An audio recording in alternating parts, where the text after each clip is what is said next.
Untuk memaksimalkan pengejaran sisa DPO itu, Satuan Tugas Operasi Madagoraya kembali menyebar foto sisa DPO.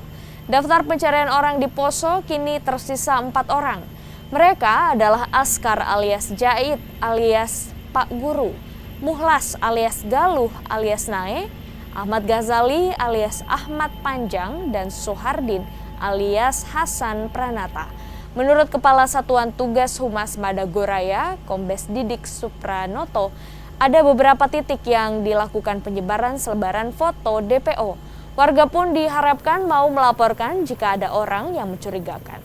Selain itu, pengejaran dan penyekatan tetap dilakukan di sejumlah titik rawan di 3 kabupaten di Sulawesi Tengah.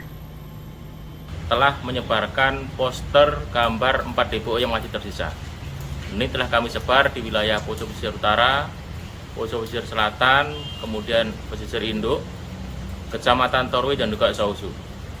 Nah, ini diharapkan kepada seluruh masyarakat apabila ada orang yang mencurigakan, kemudian ciri-ciri fisiknya sesuai dengan selebaran yang telah kami sebarkan, untuk segera menghubungi kepolisian terdekat.